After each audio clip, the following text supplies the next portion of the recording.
किसी समय की बात है। मालवा के हरे भरे जंगलों और समृद्ध नगरों के बीच एक छोटा सा राज्य था जिसका नाम था चंद्रपुर। यह राज्य अपनी शांति, समृद्धि और अपने दयालु राजा विक्रमादित्य के लिए प्रसिद्ध था। राजा विक्रमादित्य न केवल अपनी प्रजा के प्रति दयालु थे, बल्कि उनकी बुद्धिमत्ता और न्यायप्रियता की कहानियां दूर दूर तक फैली हुई थीं। लेकिन इस कहानी का नायक राजा नहीं, बल्कि एक साहसी चोर है जिसका नाम था रघु। रघु एक ऐसा चोर था जो केवल धनवानों और लालची लोगों से चोरी करता था। उसका मानना था कि धन का उपयोग उन लोगों के लिए होना चाहिए जो वास्तव में जरूरतमंद हैं। उसकी चपलता, बुद्धिमानी और साहस ने उसे चंद्रपुर का सबसे कुख्यात फिर भी रहस्यमयी चोर बना दिया था। कोई नहीं जानता था कि रघु असल में कौन है, कहां से आता है और उसका अगला निशाना कौन होगा। चंद्रपुर के बाजार में एक दिन हलचल मची हुई थी। लोग फुसफुसा रहे थे कि पिछले हफ्ते सेठ रामलाल के यहाँ चोरी हो गई थी। सेठ रामलाल, जो अपनी कंजूसी और गरीबों के प्रति कठोरता के लिए कुख्यात था, रातों रात अपनी आधी संपत्ति खो चुका था। लेकिन आश्चर्य की बात यह थी कि उसी रात शहर के गरीब बस्ती में कई घरों के बाहर अनाज, कपड़े और सिक्कों की थैलियां मिली थीं। हर कोई जानता था कि यह रघु का काम है, लेकिन कोई उसे पकड़ नहीं पाया था।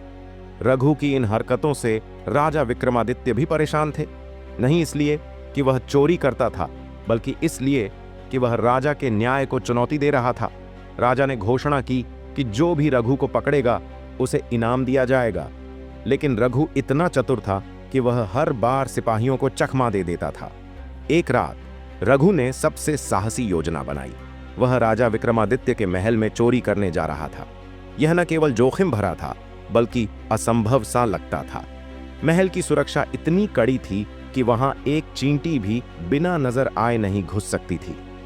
फिर भी रघु के लिए यह एक चुनौती थी जिसे वह स्वीकार करना चाहता था।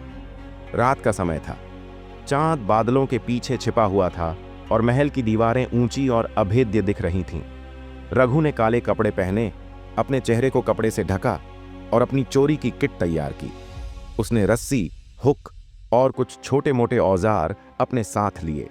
उसका लक्ष्य था राजा का खजाना, जिसमें एक अनमोल हीरा रखा था जिसे चंद्रपुर का सूरज कहा जाता था। रघु ने महल की बाहरी दीवार पर चढ़ाई शुरू की।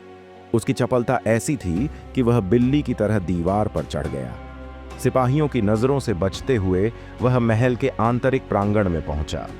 वहां से खजाने तक का रास्ता और भी मुश्किल था। महल में गुप्त गलियारे, जाल और सिपाही हर कोने पर तैनात थे।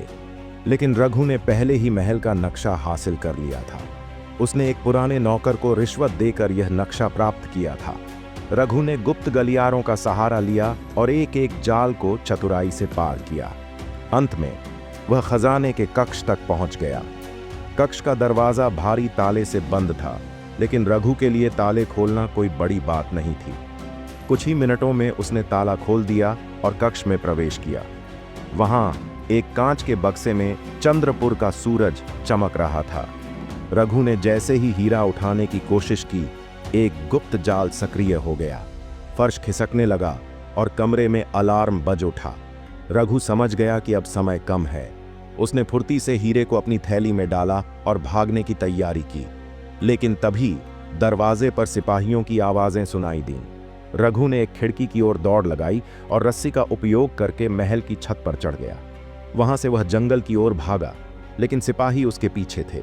रघु जंगल में छिप गया, लेकिन सिपाहियों ने उसे घेर लिया। ऐसा लग रहा था कि अब उसका अंत नजदीक है।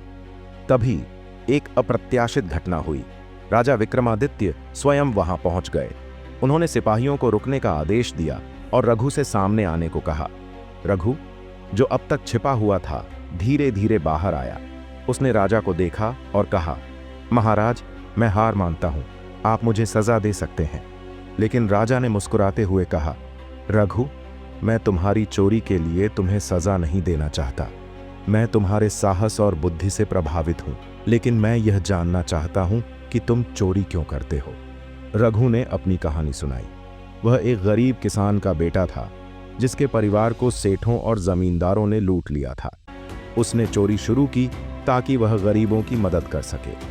उद्देश्य कभी भी व्यक्तिगत लाभ नहीं था। उसने बताया कि चंद्रपुर का सूरज चुराने का उसका इरादा इसे बेचकर गरीब बस्ती में एक स्कूल बनाने का था। राजा विक्रमादित्य रघु की बातों से प्रभावित हुए। उन्होंने कहा, रघु, तुम्हारा दिल साफ है, लेकिन तुम्हारा तरीका गलत है। चोरी, चाहे कितने भी नेक इरादे से की जाए, गलत है। मैं तुम्हें एक मौका देता हूं, मेरे साथ काम करो। मैं तुम्हें गरीबों की मदद करने का एक वैध तरीका दूंगा। रघु को राजा की बातों पर विश्वास नहीं हुआ, लेकिन विक्रमादित्य ने उसे अपने दरबार में एक विशेष सलाहकार के रूप में नियुक्त किया। रघु का काम था गरीबों की समस्याओं को समझना और उनके लिए योजनाएं बनाना। राजा ने चंद्रपुर का सूरज वापस ले लिया, लेकिन उसकी कीमत से एक स्कूल और एक अनाथालय बनवाया। रघु ने अपने साहस और बुद्धि का उपयोग अब चंद्रपुर की भलाई के लिए करना शुरू किया। उसने कई योजनाएं बनाई, जिनसे गरीबों को रोजगार, शिक्षा और स्वास्थ्य सुविधाएं मिली। धीरे धीरे वह चंद्रपुर का एक सम्मानित नागरिक बन गया। लोग उसे अब चोर नहीं, बल्कि रघु भैया कहकर बुलाने लगे। रघु और राजा विक्रमादित्य की यह कहानी चंद्रपुर में आज भी गाई जाती है। यह कहानी सिखाती है कि साहस और बुद्धि का उपयोग सही दिशा में किया जाए तो वह समाज को बदल सकता है। राजा विक्रमादित्य की दयालुता और रघु के साहस ने मिलकर चंद्रपुर को और भी समृद्ध और खुशहाल बना दिया।